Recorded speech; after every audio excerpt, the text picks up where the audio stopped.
Hi friends, and welcome to this channel Cricket Caviar. So today we have a special guest among us, my long-time Facebook friend, and we have connected over cricket. And this is Mr. Gaurav Chakravarti joining from Kolkata. Am I right, Gaurav? Hi, Shikhar. Hi. Good morning to all the viewers. Yes. So Gaurav, tell me a bit about today we are going to talk about Asia Cup exit. So tell me a bit about yourself, from which time you started following cricket, and what is your relationship with Indian cricket team? Like, we are all in a relationship with Indian cricket team, being fans. So tell me about your experience from the beginning of your life, how it's all started for you. I started quite young. Uh, During 1992 World Cup, as far as I can remember, it was during 1992 World Cup. Then, and just prior to that, India's tour of Australia, that I fell in love with this game. Uh, Only because of someone, that was Sachin Tendulkar. Because there is no logic behind that, because at that age I was around 5.5, 6 years old at that time. I didn't knew the intricacies and the technicalities of the game, but what actually after looking at Sachin Tendulkar, I thought that this guy looks like me, of my age, and playing for India, whatever it is. So it was a reason, very juvenile, but that was the moment when I fell in love with this game and with the Indian team. And it's a relationship with a lot of roller coaster ride. Sometimes it's pretty high and sometimes very low. Yes. So you have to live with that, I guess. Yes, and also your name on Facebook is Gaurav Tendulkar Chakrabarti. So I always associate you with Sachin Tendulkar a lot. Yes, definitely. So Gaurav, let's get to the bad part now. So Asia Cup, we went to this Asia Cup as the favorites to win this Asia Cup. Our expectation was that yes, Pakistan beat us last year in Dubai, but we almost believed that it was kind of a fluke, or matlab ki it was a rare kind of a miss hit from Indian team. But now getting eliminated and becoming the third best among the Asian teams, we are we are third best because we are not playing the finals, plus we lost to both Sri Lanka and Pakistan. What is your first reaction on this elimination? Are you shocked, surprised? What do you have to say about that? Let's put it this way, that I am disappointed. Whenever you go into the tournament, you expect to win. Being an Indian team, they are expected to win, especially the Asia Cup, where arguably they are the best, so-called the best side in Asia. But the thing is that if we analyze the events prior to this Asia Cup over the last few years, in the multinational leagues, we have struggled in crunch matches. Uh, Yes. it was during those knockout matches of 2019 World Cup semi-final, albeit so early, and during so many T20 World Cup semi-finals prior to that, Yes. or 2015 World Cup semi-final as well. So we have clearly failed during the crunch matches, or Yes. also 2017 Champions Trophy finals. Yes. Yes. So we have failed in the crunch matches. This is a problem long standing with this Indian team. And whenever we look at I'm not reading much into the Pakistan game, surely, because in Dubai, what happens that you lose the toss, you are 25% at disadvantage, Yeah. at least. The Yeah. There is a Pakistan match, bias. I'm not reading much into it. And you can lose. You can lose. It was a close fought battle between two sides. You can lose. The problem lies with the Sri Lanka game. Why Sri Lanka game? Because we have committed the same mistakes which we did in the Pakistan game. Whatever those mistakes, especially in the Pakistan game, we started off quite nicely during the power play, Rahul and Rohit. What happened that after 10th over, we were 93 for 3. And then in the last 10 overs, we could only manage 88 runs despite having 7 wickets in hand. And that 88 could have been easily 80 had those chances not been taken by Fakar Zaman. He missed those chances, right? So that gave away 8 runs. So otherwise, we could have been easily 80 in the last 10 overs. And this is a problem. This is a recurring problem for the Indian side. The same thing happened during the Sri Lanka game as well. Although in the Sri Lanka game, we lost a couple of early wickets, then Rohit Sharma and Surya Kumar Yadav actually got the team on the track. And when Rohit, in the last 10 overs, I think we could only manage 93 or so, losing 2 wickets, having 8 wickets in hand. And this is a problem because you have a long, I can say, the hitters coming into the back end of the innings. And we did the same mistake, if you remember the England T20 game, the first of the series in England, where we had, I think, around 11 kind of a run rate going into the 13th or 14th over. And despite that, we could only manage 199. Though we won that game, but the mistakes kept coming, match after match, that we couldn't quite master the finishing of the innings. That is one huge problem. Because in this kind of a situation, when you lose the toss in Dubai, what you need is around 10 runs extra. The par score for the Pakistan game was 195. In the Sri Lanka game, whereas the wicket was a bit slow to paced. So in that case, the par score came down to around 180. Now, if you look at the scores, India will win. If India had scored those runs, India would have won the 2 matches. Yeah. Those 10 crucial runs. So that's what I'm saying, that this is one area problem, that we cannot finish the innings on a high. Gaurav, yes, rightly you pointed out. I also want to talk to you about the team combination. Now, the team selection, first match we had Ravindra Jadeja. After the injury of Ravindra Jadeja, there was a panic. It seems there was a panic in the selection and the team combination. Now, we dropped Dinesh Karthik. He only played 1 ball in this tournament. We had picked him up as a finisher to do the job exactly where we failed. And after that, we chopped and changed. We played Deepak Hooda as the 6th bowler. The supposedly 6th bowler was Deepak Hooda, but he also did not bowl a single ball in this tournament. So where did you? What do you think of the selection? Like, where was it the selection that cost us, or the non-selection of someone like Dinesh Karthik that cost us? See, the problem lies with the selection at the first place of the 15-man squad. I think we went with only 3 frontline fast bowlers. That is Bhubi, Arshdeep, and Avesh Khan. Now Avesh got ill, and I do believe that Hardik is not your 3rd seamer. Hardik is a good backup if he is a 4th seamer, not having the responsibility of the 3rd seamer. So you look at the first game against Pakistan, Hardik did bowl really well because there was no pressure on Hardik as a bowler. He was bowling the 4th seamer's role. So he knew that with Jadeja, combining with Jadeja and all, they could manage those 4 overs. The problem, once Jadeja got out, the team balance went totally off.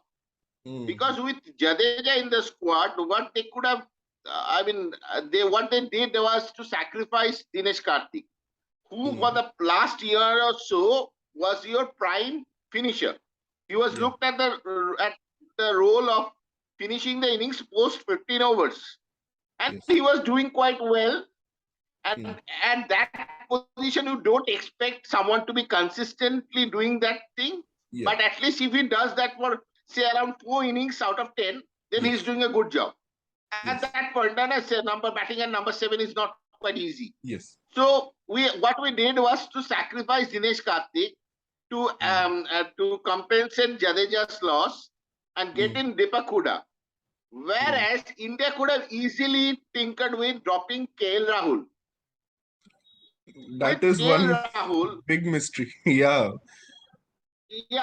India could have easily dropped KL Rahul, put someone at the top of order, say someone like Kohli, which could have freed him up as a batsman, or Yeah. say Rishabh Pant, put him up to open, and Open. Rishabh Pant opening the innings could have helped him because he has played. Look at Rishabh Pant; he has played over 50 T20 internationals and still failed to deliver in this format. He's a big underachiever in this format. So if we want to get the maximum out of Rishabh Pant, where we could have got, I think at the opening of the innings with so many fielders inside the circles, he could have could have played those lofted shots and get those flying starts. But Yeah. Huda played. Now Huda is not your number 7. Yes. Huda is not someone who can play those inventive shots like what Dinesh Karthik does. So Huda was wasted at that position. And secondly, Huda didn't get a chance to bowl. I can understand the Sri Lanka game because they were off to a rollicking start with a 97 without loss. Rohit Sharma had no chance of experimenting with Huda over. But in the Pakistan game, when Fakhar Zaman was batting with Rizwan, and they were not taking chances, as if Fakhar and Rizwan were not going for the big hits. He could have easily got one over in at that point of time. Yeah. That was I thought that in the Pakistan game they could have easily got one over from Huda. Sri Lanka game I can understand because Sri Lanka got off to a really flying start, so there is no room actually, and with two right-handers batting, because when the left-handers came, Ashwin automatically came and into the attack, and Chahal got those wickets. So that was my point. Yeah, Gaurav, one more thing that you rightly pointed out, and I want to ask you, KL Rahul. We have seen now. I have been a big critic actually of KL Rahul T20 batting, not KL Rahul the Test and ODI batsman, but the T20 batter, because I have seen a pattern in his innings that he plays lot of dot balls. Even if you see the Sri Lanka game where he scored a very 60 out of 40, he had played 2 overs of dot balls in the power play. So he does take a lot of time to get going, and even if he's the highest run scorer in the IPL, I mean he's scored 600 plus runs in last 4 5 seasons. But I have seen that his teams in IPL get dependent on him too, because he's the only one who is playing actually till the 20th or 19th over.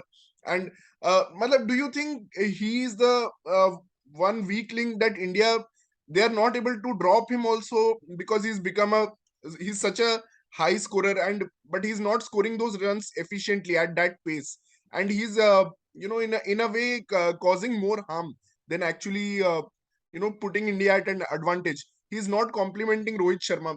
It adds the pressure on Rohit to give an aggressive start. So what do you think about that at the opening combination?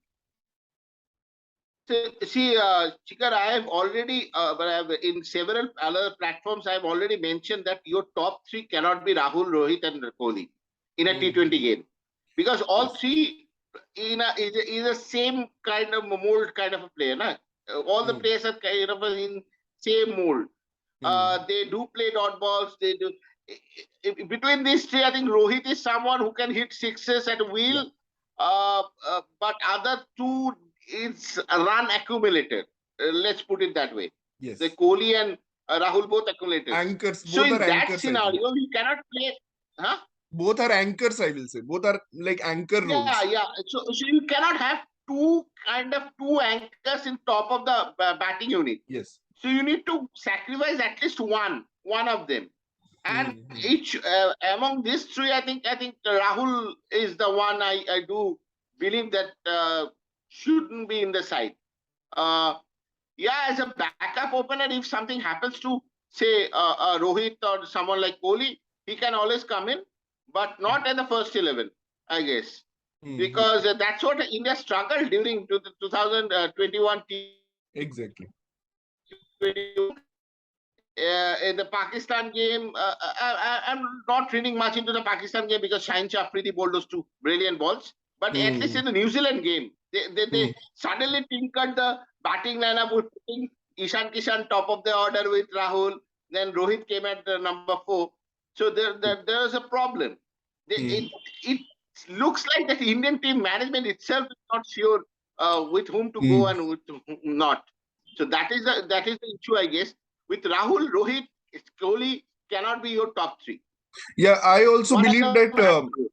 KL Rahul is not a top, not for this format, not for the T20 format. Yes, Yeah, he's a yeah. run aggregator. I do not watch much of IPL, Hmm. but if I remember, I watch bits and pieces of it. So if I remember, during last year, I think one of the qualifiers or it was at Eden Gardens, where Hmm. I think they were chasing close to 200, and Rahul finished with I think 79 or something after playing 60 or 61 Exactly. deliveries, That was the if I'm not wrong. eliminator 79 of 62 deliveries against Royal Challengers Bangalore. You're absolutely Yeah, then spot on. you are chasing 100 and one batsman plays more than 10 overs, scoring just 79. It Yeah, puts immense pressure to the other batsman. exactly. That is my problem. He's kind of he scores runs. That doesn't help his team. Same Hmm. thing happened with Kings 11 Punjab, where he scored tons.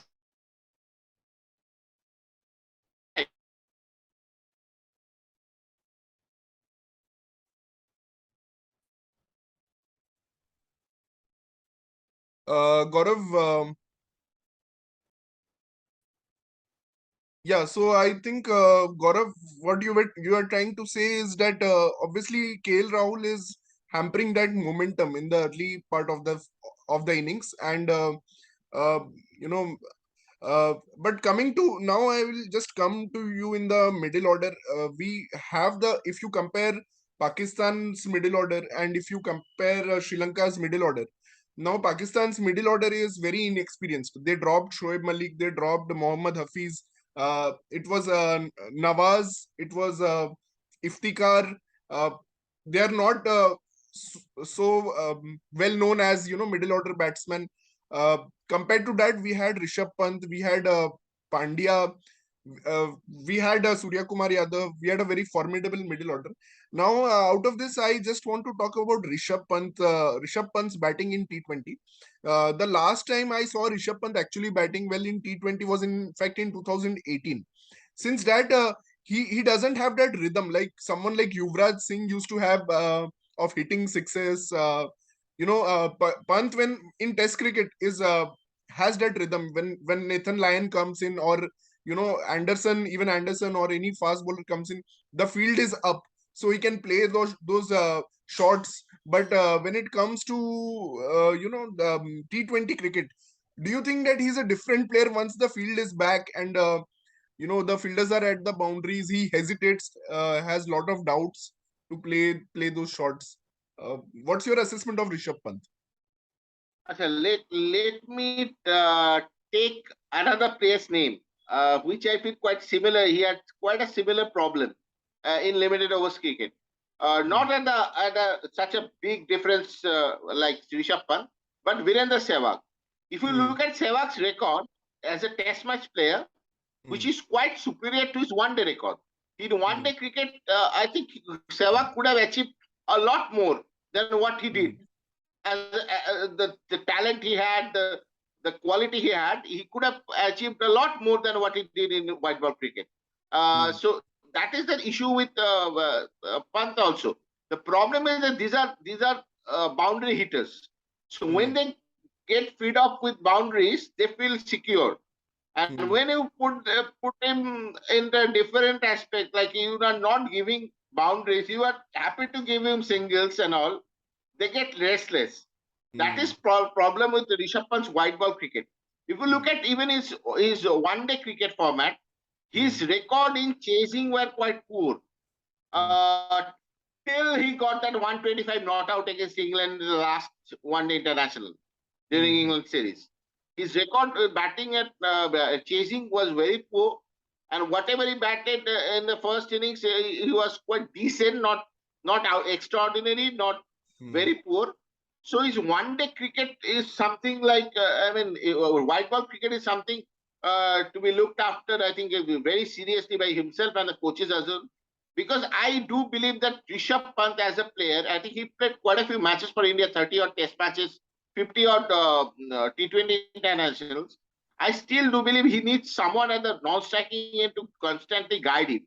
Because if you look at that 125 not out against England, there was Hardik Pandya continuously talking with Rishabh Pant when to hit, when to attack, when not to. And if you are playing international cricket for say 3 years, 4 years, you should have your own method, right? You don't need someone at the other end continuously talking to you to when to hit, when not to. You should be the best person to judge what to do in such situation. Even during that Afghanistan game, he got 20 of 16 when Virat Kohli got up to a berserk. And when Kohli was scoring runs for fun, and Pant was struggling, 16 balls, 20 runs, and he could have been out thrice. Another problem I see, During Gaurav. that 20. Another problem I have seen, Gaurav, if you see that knock of 20 of 16, so two boundaries were lucky boundaries, like of drop catches. So if you see the other, he scored three boundaries. So 20 of 16, if you remove 12, so he has scored 8 runs out of some 13. Matlab, his dot ball percentage is quite high. He doesn't have that deft touch. You know, like Kohli and Rohit Sharma, they have that singles deft touch. He hits it straight to the fielder, plays a lot of dot balls. That is also one, just like KL Rahul is also a very serial dot ball player, I feel.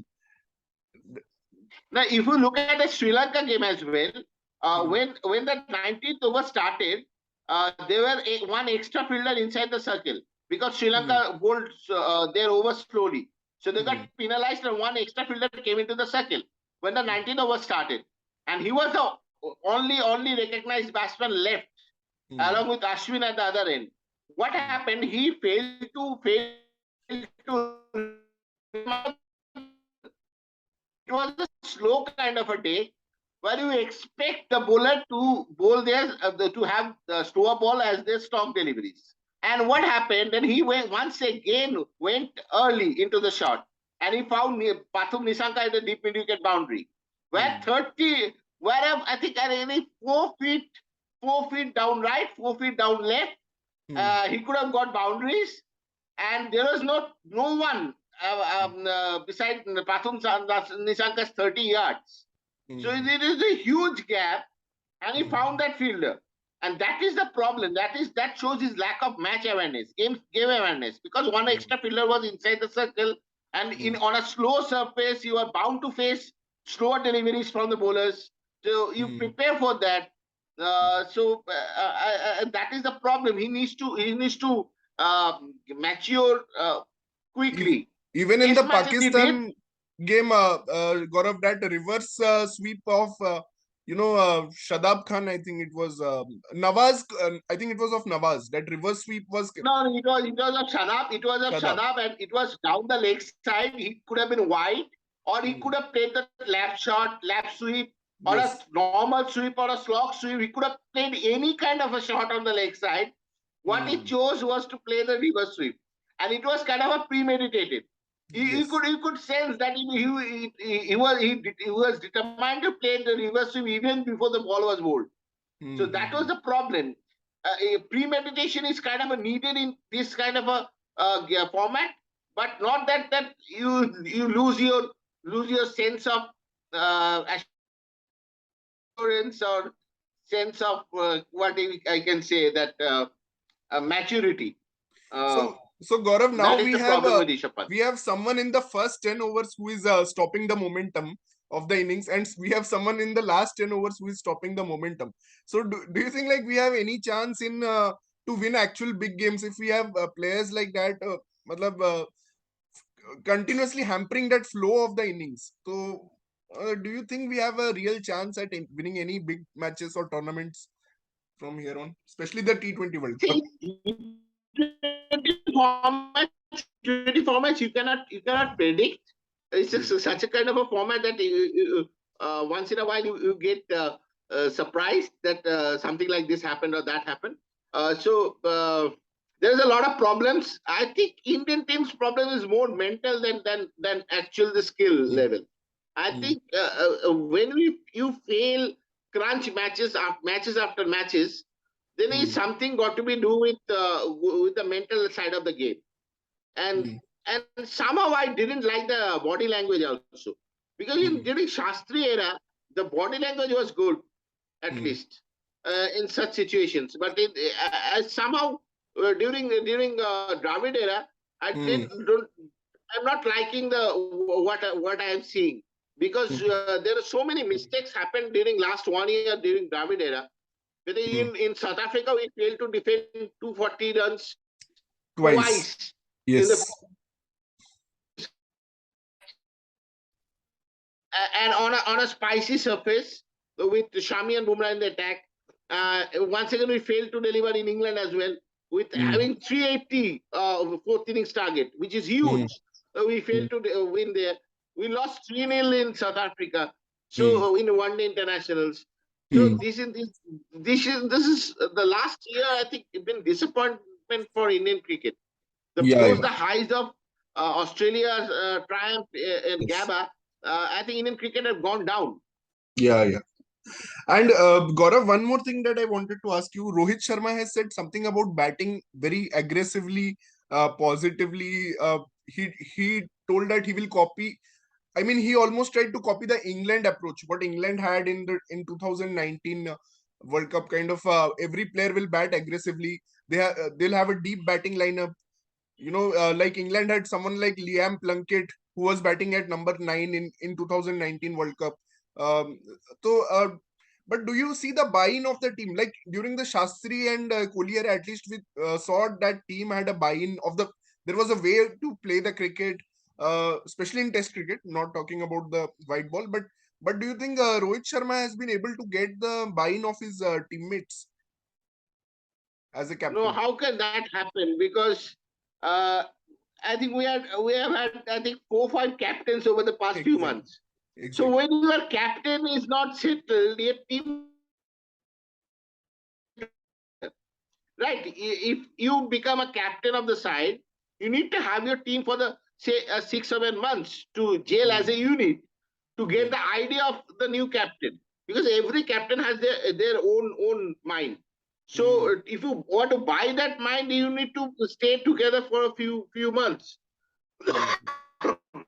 The problem with Rohit Sharma not playing this series, that series, this match, that match, it becomes a problem, because how many times India got their first 11 on the And park I was in the surprised last last match one also year he or so? decided to take a break. I mean, he has taken so much of That break is the and problem. That is my problem. Because what happened in the last match? Because potentially, if we leave at the last match, potentially we have 6 more games prior to the World Cup, T20 internationals, 3 against Australia, 3 against South Africa. So you want your captain or A side to play every matches, because we will play this South Africa in the group stages of the tournament. If we can progress to the semi-final, then we are in a chance to play against Australia as well. So, and Australia being the favorites in the T20 World Cup with this kind of a side they had, and also South Africa.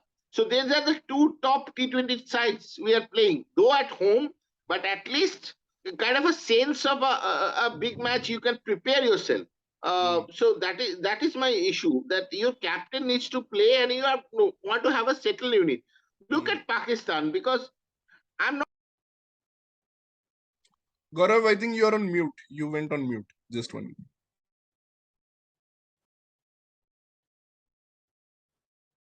We are not saying sorry. Yeah, it's Sorry. okay now. It's okay now. The problem is that with Pakistan they play every matches. That is one also a problem in modern day cricket. But at least play a decent number of matches, so you can get a sense of whose area of concern is batting, and this kind of a situation. So this is my issue. I think probably we feel that during T20 World Cup we'll see absolutely different bowling attack for India. Yeah, Kind of I was going to my come sixth sense to is that. saying that. I was going to come to that, Gaurav. Now, about the bowling attack. Now, we have already discussed the batting. So, bowling attack mein, Bhuvneshwar Kumar. My first question to you is Bhuvneshwar Kumar. Actually, last 8 months of Bhuvneshwar Kumar has been phenomenal. The way he bowled in England, he has been swinging the ball everywhere, and here also in the first game he bowled uh, very well. But bowling him in the death over, his death over still remains a concern. I mean, those two losses that we had, actually Arshdeep, it feels that if Arshdeep had even 10 runs, he could have defended 10 runs. But both occasions he got only 7 runs to defend. So do you think Bhuvneshwar Kumar and Arshdeep, what is your view? Should we take Arshdeep? Now is he a certainty? Is Arshdeep a certainty? And is Bhuvneshwar Kumar still doubtful even after performing so well last 8 months? So you have to understand that what you want from your bowling attack, and what are the conditions we're going to. So one thing is that in Australia, where traditionally the medium pacers get belted all on the park, so it's not a place for medium pacers. It's a place where the bowlers get success when the hit the deck kind of a bowler. Who hit the deck, who had the space, bowling 140 plus. These bowlers get wickets in Australia. So we also happened to experiment with Harshal Patel over the last 1 year or so. And he was pretty successful in most of the occasions. Yes. But you remember, if you think that Harshal Patel's variation will be whether it will be successful, I doubt it. Yeah. Because really somewhere where the medium pacers don't enjoy. You look at Jimmy Anderson's record in, it's very poor. For us, Jimmy Anderson's statures bowler, his record in Australia shows that it's not a place for that kind of a stuff. It's a kind of a hit the deck kind of a bowler. That's why I do believe that India will go with Bumrah, who will be fit, I guess. I think he will play the Australia series as far as the news is coming now. I think I'll take Mohammad Shami because of his the kind of a bowler he is. I think he'll enjoy Australia. And you need to find your third seamer. With the third seamer, I'll still back Arshdeep because because what happens, what I've seen of Arshdeep is quite good as far as now, at least in the depth. I think India can use Bumrah and Arshdeep in the death overs. I think death will be taken care of by those two. And that's what I do believe, that death will be taken care of those two. So there's no need to play Bhuvneshwar Kumar. And I think Bhuvi will go, I guess. Bhuvi will go. I think as far as Rohit Sharma and Rahul Dravid is concerned, I don't see them taking bold decisions. So Bhuvi will go to Australia, but he'll remain backup. And who will be your spinner? Who will be your spinner? See, very unpopular opinion, but I like what I saw from Bishnoi. Chahal is far too often very expensive. And if you look at the spinners from the other side, look at Shadab from Pakistan, look at Hasananga from Sri Lanka, or Rashid from Afghanistan, or a Zampa from Australia.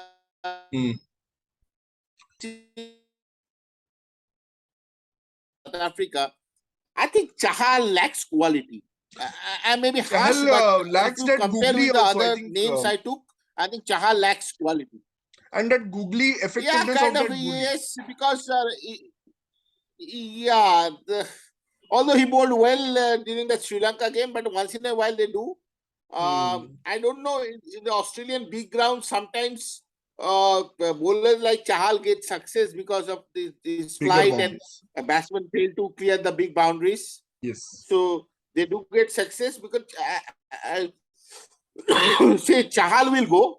Jadeja, I'm not sure will go there. Jadeja is injured, and so I don't see him getting fit before the World Cup. So if Jadeja doesn't, then Akshar has to go. Yes. Kind of a and not. I mean, Jadeja is a more batting all-rounder. Akshar is more of a bowling all-rounder. So there's a difference, but I don't see Ashwin in the wide ball scheme of things. So I think I'll take Bishnoi as well. Yeah. Yeah, I mean Chahal's variations were spot on. Bishnoi's variations. Bishnoi is the one who can bowl quicker, who can bowl slower.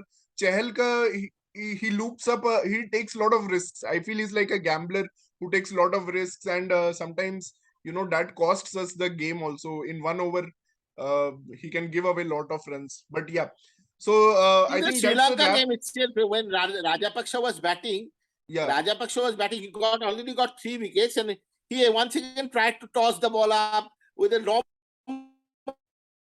spin. I don't mind tossing the ball up, but at least have a googly to Rajapaksa, and he was stung for a 6. And yes, this kind yes, of a small moments can influence a T20 game. yeah. So Especially when that's Hasarangan my always bowls a view googly, of two Chahal. left-handers. He never bowls a leg spinner to left-hander. Someone like Hasaranga or Shadab also. They never bowl a leg spinner to left-hander. You can bowl where you can bowl that on a wicket which is turning. You Hmm. can bowl that on a wicket which is turning to always second guess the batsman. Hmm. But when you are defending, when you are on the defensive, why bowl a leg spinner, loopy leg spinner to someone like Rajapaksha? I think the risk attached to it very high. So he Yeah. could have easily goal that to close down that over without getting hit for that 6. Yeah. So, Gaurav, first of all, thanks today for having this discussion. Really enjoyed your insights, and hopefully, you will keep coming back to have such discussions further.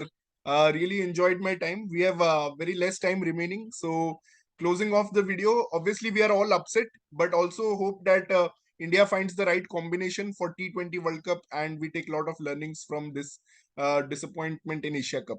So thanks, Gaurav. Thank you for your time and see you soon in my Thank channel. you.